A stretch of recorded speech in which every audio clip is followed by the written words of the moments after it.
Dynamic नहर chapter, दृढ़ पिंडों की घूर्णन गति।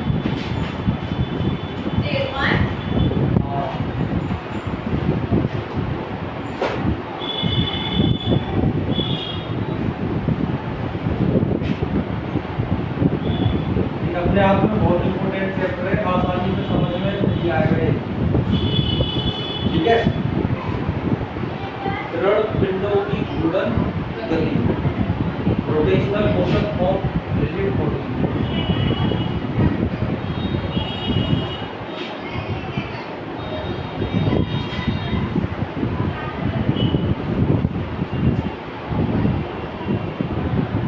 Rotational motion of rigid body डाल लिया। देखो, सबसे पहले हम बात करें रिजिड बॉडी, यानी कि दृढ़ पिंड।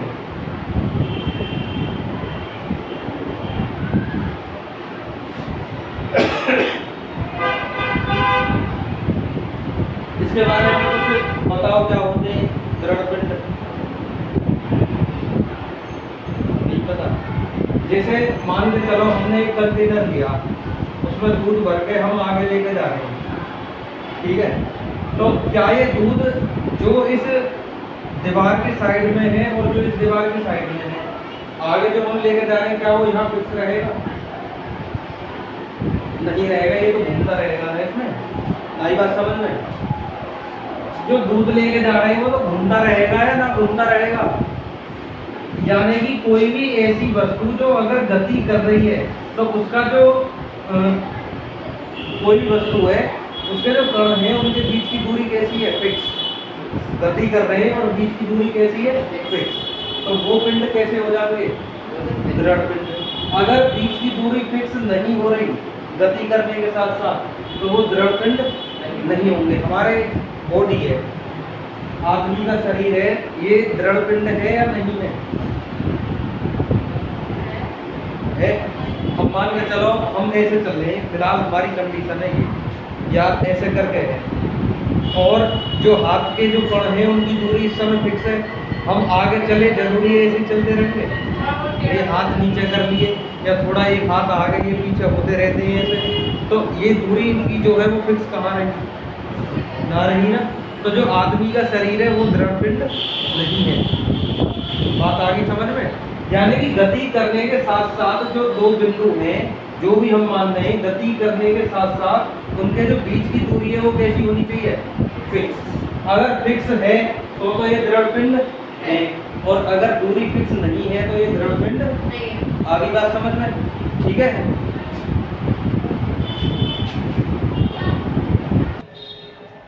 डेफिनेशन लिखो इसकी। ऐसा पिंड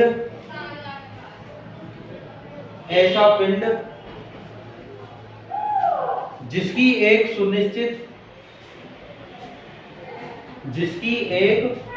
सुनिश्चित एवं अपरिवर्तनीय आकृति होती है। सुनिश्चित एवं अपरिवर्तनीय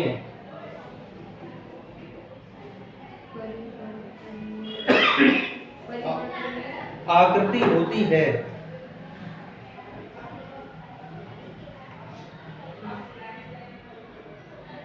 तथा जिस पर बाह्य बल लगाने पर the bodies which have certain and unchangeable shape and,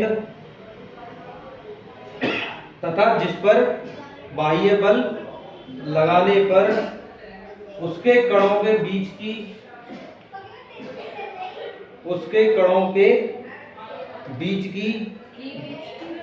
दूरियों में कोई परिवर्तन नहीं होता है।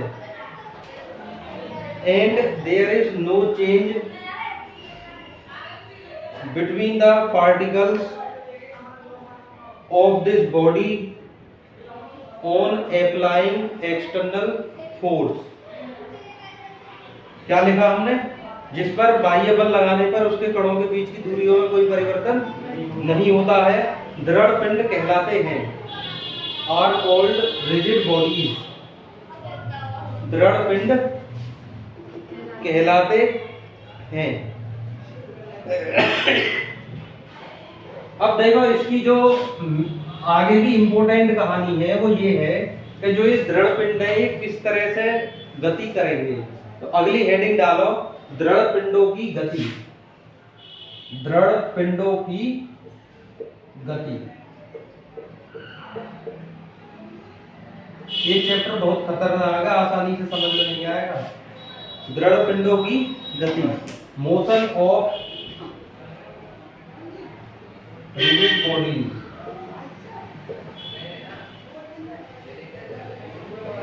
Motion of rigid bodies. देखो ये दो तरह के मोशन होते हैं, कितने हैं? दो। ये पहले खाली नाम सुनेंगे। एक होता है ट्रांसलेशनल मोशन, ट्रांसलेशनल मोशन। दूसरा होता है रोटेशनल मोशन। एक ट्रांसलेशनल मोशन और एक रोटेशनल मोशन। ट्रांसलेशनल मोशन को क्या कहते हैं हिंदी में? स्थानांतरीय गति, स्थानांतरीय गति। और एक होती है ये घूर्णन गति। डालो इनके टाइप जल्दी से। हाँ डेफिनेशन कराऊंगा अभी, पहले नहीं तो लिखो। आगे जो हम चलेंगे तो ये लेवल बढ़ गए, तीसरा हो जाएगा। दो तो ये हो गए, एक ये दोनों मिलकर कंबाइन हो जाएंगी। तीसरे लेवल में आगे चलकर हम क्या पढ़ेंगे? ट्रांसलेशनल प्लस रोटेशनल दोनों। अभी इनके एग्जांपल देखना कैसे कैसे हम इन्हें पढ़ते हैं। ये लिख लिए टाइप इसके। मोशन ऑफ रिजिड बॉडीज जो है ये नॉर्मल हम यहाँ ट्रांसलेशनल तो स्थानांतरीय प्लस रोटेशनल यानी कि घूर्णन गति। इनका फिलहाल हमारे लेवल के लेवल में हम ये दो पढ़ रहे हैं। तीसरा ये दोनों का कंबाइंड है, ये लेवल एक ही, कोई ऐसी बड़ी बात नहीं है। समझे ना? हाँ। देखो अगर कोई वस्तु खिसक रही हो, खिसक के चल रही हो, समझो ये खिसक के चल रही है आगे की ओर, बात आ रही है समझ में? ये घूम ना रही,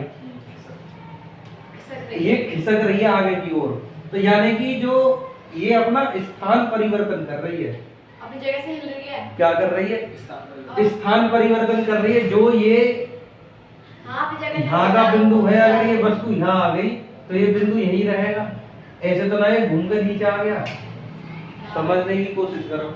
जो ऊपर है वो बिल्कुल ऐसे ही एज इट इज ऊपर रहेगा, आगे की ओर चल रही है ये। यानी कि वस्तु ये मान के चलो यहाँ घिस के चल रही है एक तरीके से, ठीक है। घूर्णन का मतलब है घूमना। एक कोई बिंदु है उसके चारों ओर घूम रही है। बात आ रही है समझ में? ये एक बिंदु पे चारों ओर घूम रही है। अब इसमें भी कई टाइप है। एक है प्योर रोटेशनल। क्या है? प्योर। जैसे हमारा पंखा है, पंखा घूम रहा है। अरे बात आ रही समझ में? तो इसकी एक एक्सिस हो गई है जिसके चारों ओर ये यहाँ से कहीं अपनी दूरी तो बदल ना रहा, तो बदल रहा है ना, बदल रहा, तो ये हुई प्योर रोटेशन, यानी कि यही घूम रहा है। अगर खाली रोटेशनल की बात करें तो ये घूम भी सके और घूम के ये आगे भी जा सके। हमारी जो पृथ्वी है, एक होता था पंखा इधर से, हमारी पृथ्वी जो है उसका मोशन कैसा है? पृथ्वी का, पृथ्वी ये तुमने सुनी होगी, सूरज के चारों ओर चक्कर लगाती है। सुनिए ये बात। तो इसकी दो तरह की मोशन है। एक तो ये अपनी एक्सिस के चारों ओर घूम रही है, जो हम सुने 24 घंटा में दिन और रात की प्रक्रिया है। तो ये जो दिन रात की प्रक्रिया है अपनी धुरी के चारों ओर घूमती है, उसकी वजह से हो गए। एक सुनिए कि जो पृथ्वी है 365 दिन में एक चक्कर लगावे, ऐसे करके सुनिए।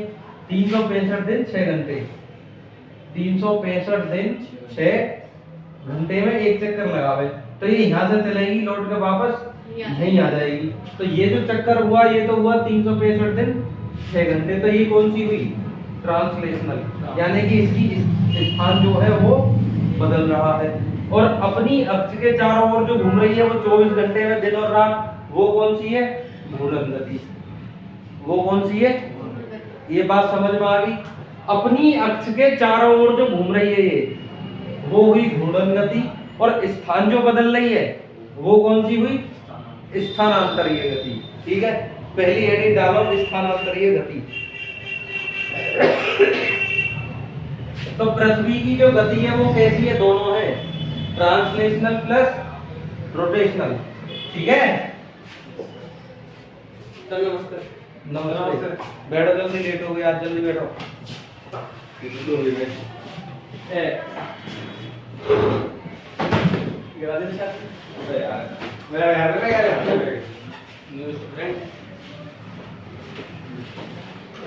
अगली हेडिंग डालो स्थानांतरीय गति, या फिर कहें तो ट्रांसलेशनल मोशन।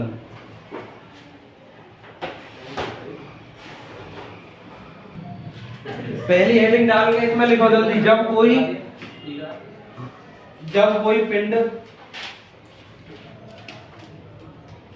कोई पिंड इस प्रकार गति करता है,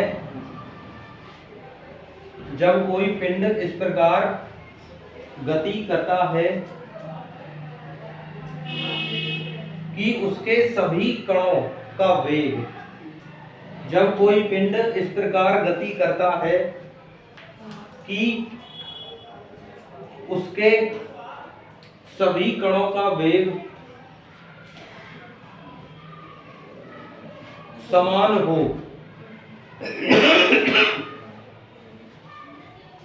तब पिंड की यह गति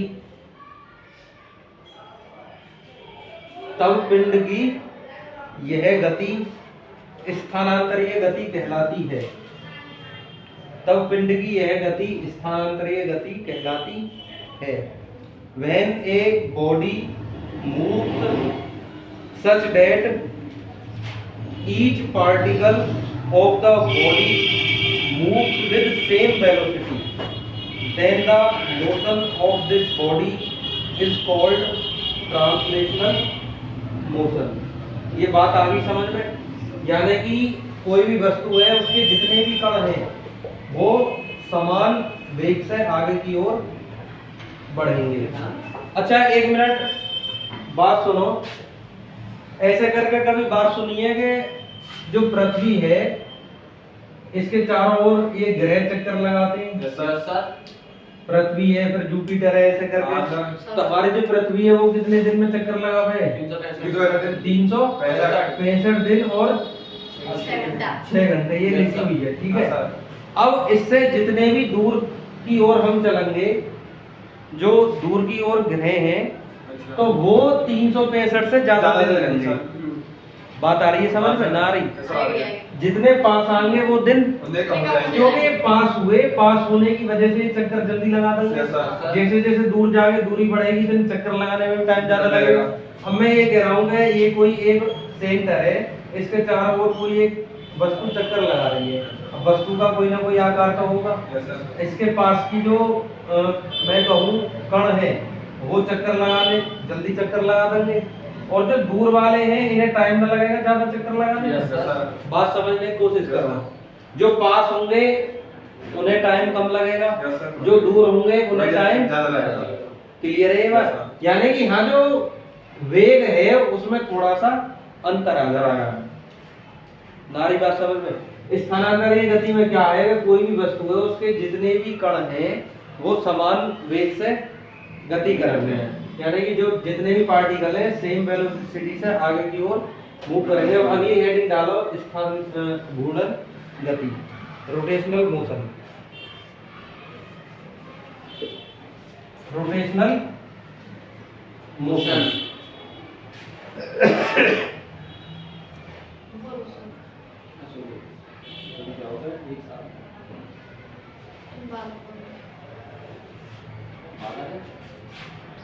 जब कोई पिंड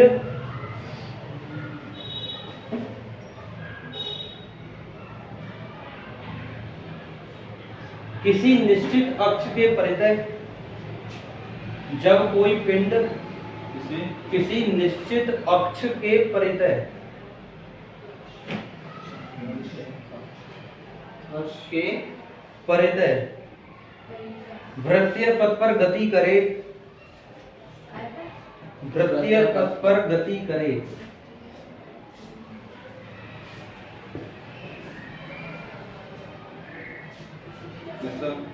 तथा उसका केंद्र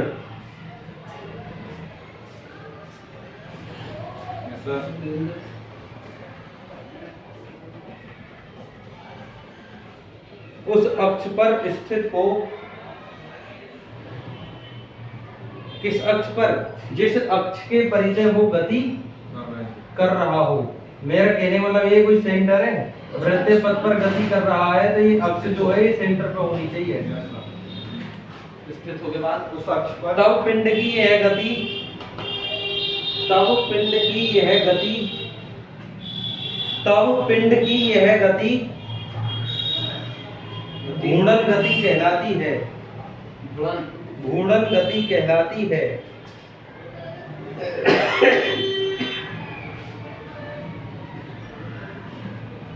When a body moves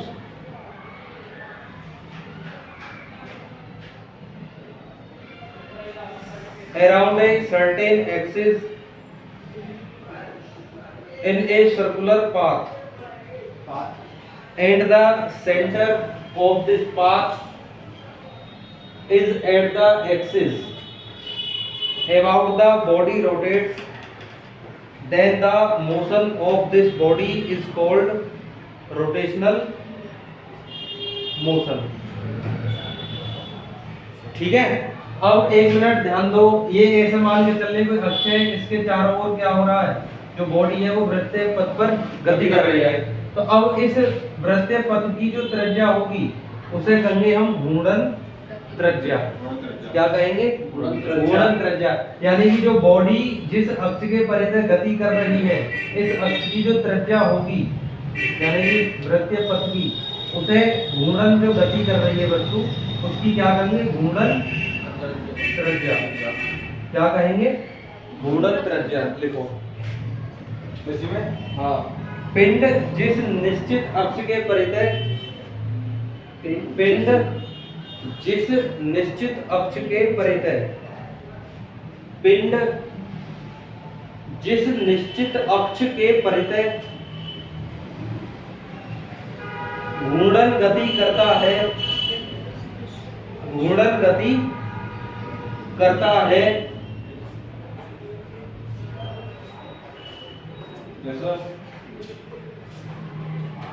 क्या लिखा हमने?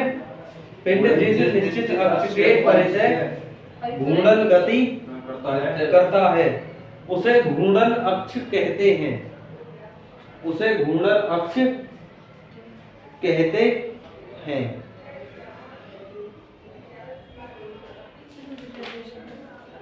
उसे घूर्णन अक्ष कहते हैं। अब इसमें आगे मोस्ट इंपोर्टेंट कॉन्सेप्ट आ रहे हैं, अब ये समझने ध्यान से। अगली हेडिंग डालो, कोणीय त्वरण, एंगुलर एक्सीलरेशन, कोणीय त्वरण।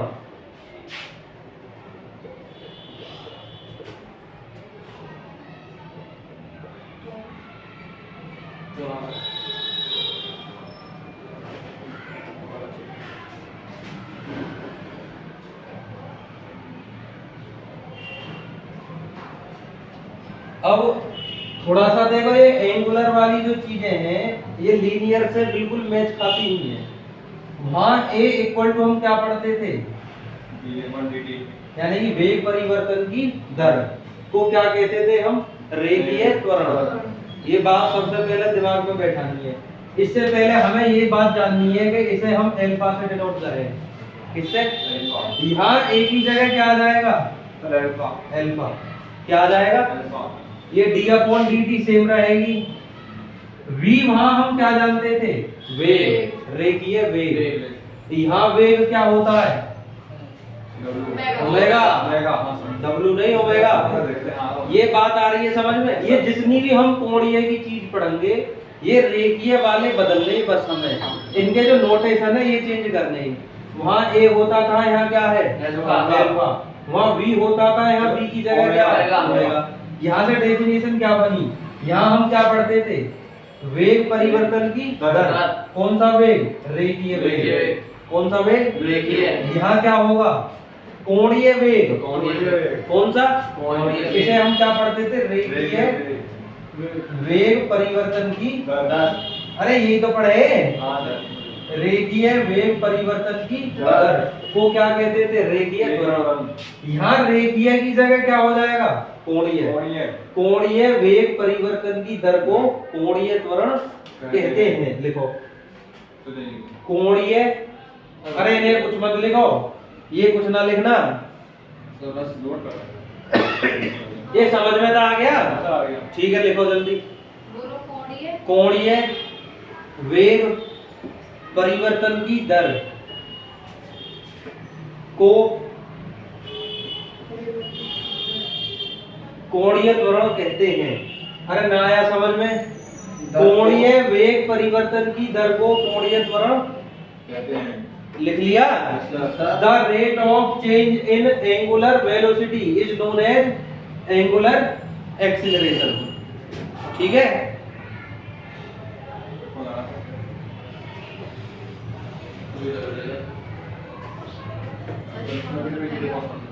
चलो अब आगे जल्दी। ये हो गया एंगुलर एक्सीलरेशन, कोणीय त्वरण, समझ में आ गया। बस यहाँ रेखीय की जगह क्या कर लेना, कोणीय। अब इसे ऐसे तो लिख ले, इसे अल्फा से व्यक्त करते हैं, it is denoted by alpha. इसे अल्फा से व्यक्त करते हैं, जल्दी जल्दी करो। इसे अल्फा से व्यक्त करते हैं तो अल्फा इक्वल टू क्या हो जाएगा, डी ओमेगा अपॉन dt। ये मेन फॉर्मूला है इसका, ठीक है। इतनी बात हो गई क्लियर। अगली हेडिंग इससे भी मोस्ट इंपोर्टेंट, आगे लिखो जल्दी। ये ध्यान रखनी है कि अल्फा की वैल्यू यहां से क्या आई थी, डी ओमेगा अपॉन dt। अगली हेडिंग लिखो, कोणीय त्वरण तथा रेखीय त्वरण में संबंध। कोणीय त्वरण तथा रेखीय त्वरण में संबंध।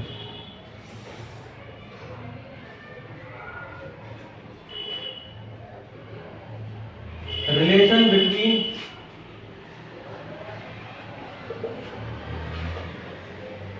लीनियर एंगुलर एक्सीलरेशन,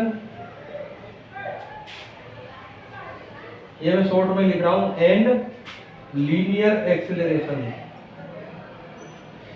ठीक है, हो गया इतना। इसमें लिखो वी नो डेट, हम जानते हैं कि क्या जानते हैं, v equal to r omega. ये पीछे मैं रिलेशन प्रूव करवा चुका हूँ, v equal to r omega. ठीक है, अब इसका टाइम के रेस्पेक्ट में डिफरेंशिएट कर देंगे, यानी कि d upon dt, v equal to d upon dt r omega. दोनों तरफ ये मान लो d अपॉन dt की मल्टीप्लाई कर दी। अभी मैंने यहाँ बताई जो dv अपॉन dt है किसके इक्वल होता था, a। क्या बताइए अभी, a। तो इसकी जगह क्या लिख लूं मैं, a। r बाहर ले लो, ये हो गया d अपॉन dt ओमेगा। ये बताओ d ओमेगा अपॉन dt क्या लिख लूं, अरे अल्फा, अरे अल्फा है ना, तो a इक्वल टू क्या आया, r अल्फा। अरे a equal to r alpha में आ गया। यही संबंध है किस किस में, कोणीय त्वरण तथा रेखीय त्वरण में। ना कोणीय त्वरण क्या है, अल्फा, और रेखीय त्वरण a। तो a equal to r alpha, यही संबंध है किस किस में, angular acceleration and linear acceleration. ठीक है, इसके बाद तुरंत अगली हेडिंग डालनी है, मूली गति के समीकरण, equation of rotational motion. Equation of rotational motion, ये मैं तुम्हें लीनियर से कंपेयर करवा के करवाऊंगा अभी तुरंत। लीनियर मोशन जो थी उसकी कितनी इक्वेशन थी, 3। इसकी भी कितनी होंगी, 3। वो तीनों अभी रिलेट कराए दे रहा हूं, जल्दी लिखो।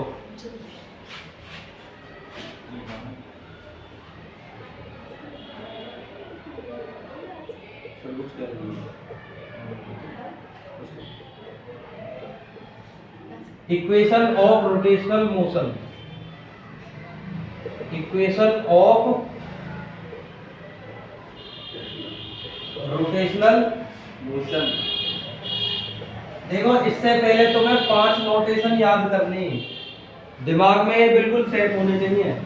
वहां इनिशियल वेलोसिटी प्रारंभिक वेग क्या होती थी? यू। यहाँ होगी ओमेगा नॉट। क्या होगी? ओमेगा जहां जहां वहां हम u यूज कर रहे हैं क्या करेंगे? नॉट। Omega not. v था वहां omega. Final velocity. Yes sir. वहां जो v यूज कर रहे हैं यहाँ यूज करेंगे ओमेगा। ओमेगा। Yes sir. ये दिमाग में सेट कर लियो बात। तीसरे नंबर पे वहां हम एक्सीलरेशन यूज कर रहे हैं a, यहाँ क्या यूज करेंगे? अल्फा। अल्फा। a की जगह क्या यूज करेंगे? अल्फा। अल्फा। वहां विस्थापन क्या यूज कर रहे हैं? X। यहाँ क्या यूज करेंगे? थीटा। टाइम सेम रहेगा। ये 4 चीज फिट करो पहले दिमाग में। यहाँ u की जगह क्या आएगा? Omega naught. v की जगह ओमेगा। a की जगह अल्फा। s की जगह थीटा। थीटा। अब हम फर्स्ट इक्वेशन की बात कर रहे हैं। किसकी? First equation. ठीक है, फर्स्ट इक्वेशन हम वहां क्या पढ़ते थे? v equal to u plus. बात आ गई समझ में? वहां क्या पढ़ते थे? v equal to u plus 80। यहाँ v की जगह में क्या लिख दो? ओमेगा। अरे v की जगह ओमेगा, ओमेगा। u की जगह ओमेगा नॉट। a की जगह सर थीटा। अल्फा और t की जगह T आएगा। t की जगह t T आएगा। आएगा। t नहीं बदलेगा। क्या पहली इक्वेशन बनाने में किसी को कोई समस्या? नहीं सर। ठीक। दूसरी इक्वेशन वहां क्या थी? s equal to ut plus half 80 square. s की जगह यहाँ क्या आएगा? थीटा। थीटा। s की जगह क्या आएगा? थीटा। u की जगह ओमेगा नॉट। t की जगह टी रहेगा। a की जगह अल्फा। t टी रहेगा। स्क्वायर। क्या दूसरी इक्वेशन में कोई समस्या? नहीं। तीसरी का लाओ। तीसरी वहां क्या पढ़ते थे? Sir v square. v square equals to u square plus 2s। कोई समस्या? v की जगह क्या रख दूं? Sir omega. Omega square omega u की नॉट। जगह omega not square plus 2a की जगह अल्फा। s की जगह थीटा। कोई समस्या तीसरी इक्वेशन में? No sir. अब इन्हें प्रूव करेंगे, इन्हें उतारो जल्दी। वहां जहां भी u था यहाँ ओमेगा नॉट, ओमेगा। v था तो ओमेगा, a था तो अल्फा और s था तो थीटा। थीटा। प्रोसेस पूरा सेम है, इन्हें उतारो जल्दी, फिर इसके बाद करते हैं इन्हें प्रूव। अब देखो इन्हें हम प्रूव कर रहे हैं तो तीनों इक्वेशन लिख देंगे, लिखने में इन्हें कोई समस्या ना होनी चाहिए। ठीक है, अब मैं इन्हें थोड़ा मिटा के प्रूव करता हूँ। ये मैंने तुम्हें पहले जब ये इक्वेशन लीनियर वाली करवाई तो कहीं अगर वेलोसिटी का टर्म आया हो तो वहां हम वेलोसिटी u से v लिया करते थे। Yes sir. u से v। यहाँ कहां से कहां लेंगे? Omega naught to omega. Time हमेशा कहां से कहां ले रहे? 0 टू t। तो यहाँ टाइम भी कहां से कहां लेंगे? वहां विस्थापन भी हम 0 से s ले रहे, तो यहाँ भी क्या लेंगे? 0 टू थीटा। बात आ गई समझ में? कोई समस्या किसी को? ठीक है, पहली इक्वेशन पे आ जाओ। पहली इक्वेशन, फर्स्ट इक्वेशन लिखो जल्दी। प्रथम समीकरण। दिमाग में बस एक बात याद रखनी है, ये हमें सारी चीजें लीनियर से कंबाइन करके चलनी है। वहां लीनियर में हम लेकर आए गए v equal to u plus 80। यहाँ हमें क्या लाना है? Omega equal to omega naught plus alpha t। ठीक है, तो वहां हम क्या करते थे पता है किसी को? a equal to dv upon dt ये यूज करेंगे। यहाँ a की जगह क्या यूज करेंगे? Alpha equal to d omega upon dt। कोई समस्या? लिखो v know that, v know that. तुम्हें ये वाला करना है, इधर वाला। ये तो मैं तुम्हें लीनियर से लिंक कर रहा हूँ।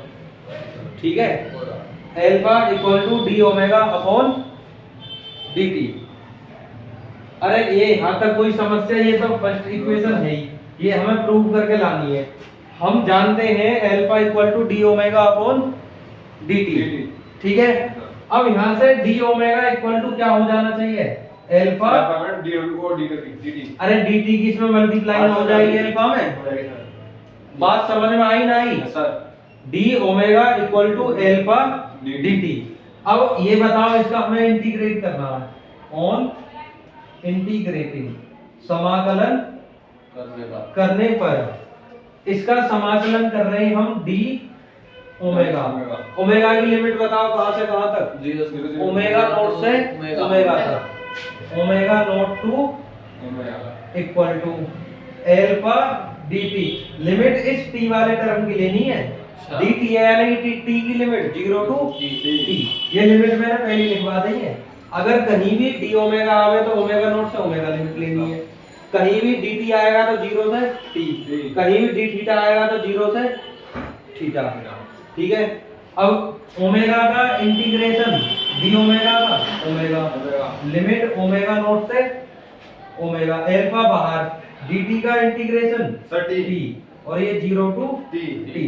ये हो जाएगा upper limit minus lower limit equal to alpha upper limit minus, तो ये हो जाएगा omega minus omega naught equal to alpha. अरे ये समझ गए, t में से 0 गया तो t, एल्फा की मल्टीप्लाई होगी तो alpha t। Omega equal to, इसे प्लस में ले आएंगे, omega naught plus alpha t। ये हो गई first equation. Omega equal to omega naught plus alpha t। जल्दी उतारो। इसके बाद हम सेकंड इक्वेशन पाएंगे।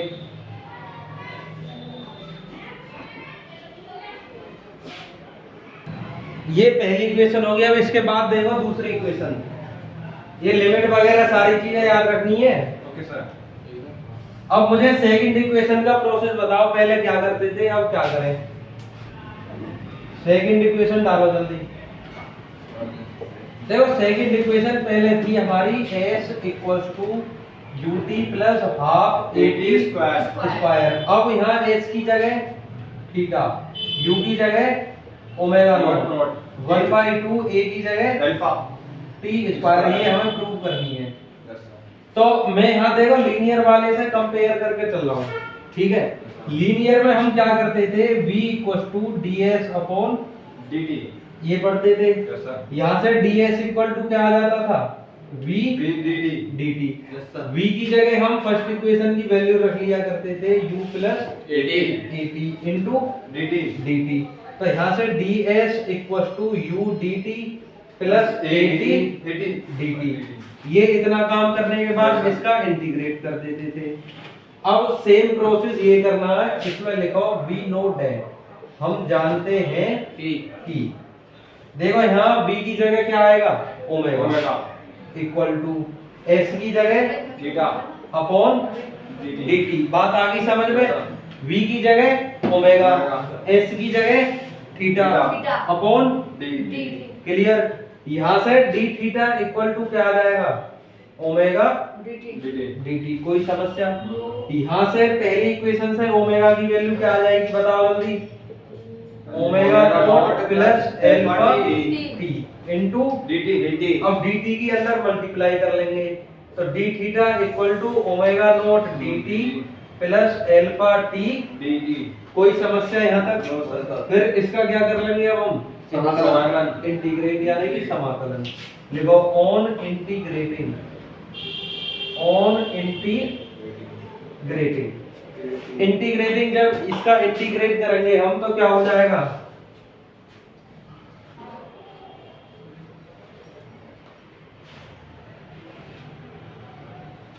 देखो जल्दी पहले समझ लो, उतार लेंगे अभी। डी थीटा का इंटीग्रेट करेंगे, लिमिट डी थीटा में कहां से कहां बताई, 0 टू थीटा। अरे पीछे देख लो, 0 टू थीटा। अब यहाँ आ जाओ, ये है omega naught D T. dt की लिमिट कहां से कहां बताई, 0 टू t।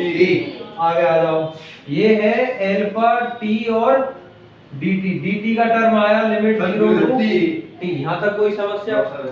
अरे क्या समस्या? समस्या नहीं, हो गया हो गया। अब देखो d थीटा का इंटीग्रेट थीटा 0 टू थीटा। ये ओमेगा नॉट बाहर हो गया, dt का integrate t limit 0 to t plus alpha बाहर, t का इंटीग्रेट होगा t स्क्वायर अपॉन टी और लिमिट 0 टू टी, तो ये हो जाएगा थीटा माइनस थीटा 0, अरे upper limit minus lower limit lower limit equal to omega naught, ऐसे ही ये upper limit minus lower limit, ऐसे ही ये हो जाएगा टी स्क्वायर अपर लिमिट माइनस लोअर लिमिट, तो ये इधर क्या बचा थीटा, थीटा इधर ओमेगा नॉट टी में से 0 गई तो टी टी प्लस ये 1/2 अल्फा टी स्क्वायर, यही क्या है second equation of rotational motion, क्या है ये second equation of rotational motion. उतारो जल्दी।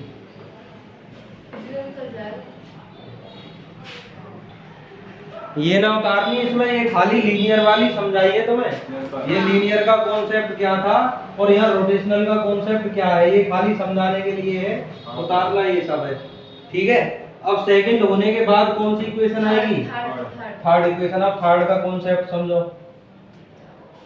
थर्ड इक्वेशन उतर गया है, यस सर। चलो उतारते रहो जल्दी। अब ये है थर्ड इक्वेशन, थर्ड इक्वेशन होती क्या थी लीनियर वाली, v square equal to u square plus 2as, यहाँ क्या होगी omega square equal to omega not square plus 2 alpha theta, yes sir. ठीक है, ये बात आ गई समझ में। अब इसका कॉन्सेप्ट समझो, हम वहाँ क्या करते थे और यहाँ क्या करेंगे, ठीक है, ये बता दूं मैं।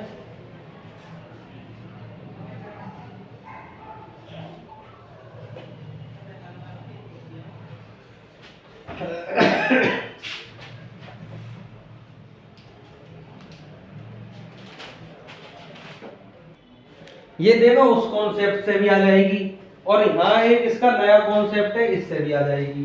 फर्स्ट इक्वेशन हमने क्या पढ़ी, लिखो from first equation, from first equation. First equation क्या पढ़ी हमने, omega equal to omega naught plus alpha t, अरे यही तो पढ़ी फर्स्ट इक्वेशन। इसमें लिखो स्क्वायरिंग ऑन बोथ साइड,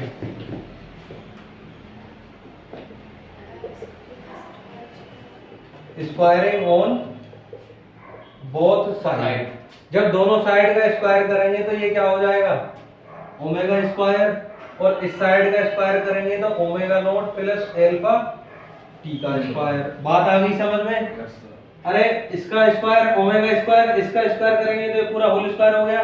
अब इसे खोलो, ओमेगा स्क्वायर इक्वल टू देखो ए स्क्वायर यानी कि omega not square plus b square, इसका स्क्वायर करेंगे तो दोनों का स्क्वायर हो जाएगा alpha square t square plus 2ab यानी कि 2 अल्फा ओमेगा नॉट टी। बात आ गई समझ में। इसका a प्लस b का होल स्क्वायर खोला ये बस, yes sir. a square plus b square plus 2ab। अब जरा ध्यान दो इधर, मैं क्या करूं इसमें omega square equal to omega not square, देखो ये तो दोनों मिल रहे हैं लगभग। अरे omega omega omega not omega not square मिल गए, ये आगे के लिए वाली रह गई है। तो मैं ऐसे करूं, इसमें से 2 अल्फा दिख रहा है मुझे, तो इसमें से 2 अल्फा कॉमन ले लूं। क्या कॉमन ले लो 2 अल्फा। देखो 2 यहाँ तो है ना, अगर हम कॉमन ले रहे हैं और वो चीज वहां ना है तो उस टर्म में लग जाती है डिवाइड। तो यहाँ 2 की क्या हो जाएगी डिवाइड।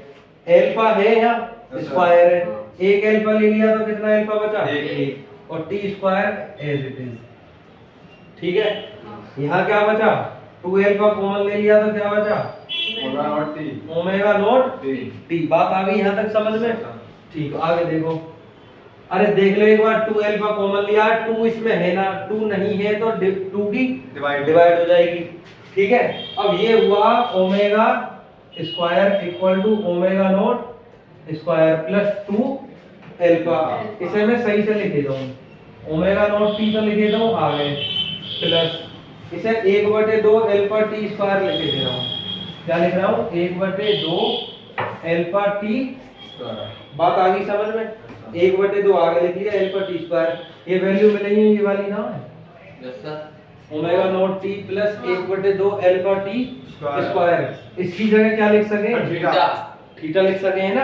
तो यहाँ से omega square equal to omega not square plus 2 alpha, ये मिलेगी तीसरी इक्वेशन ना।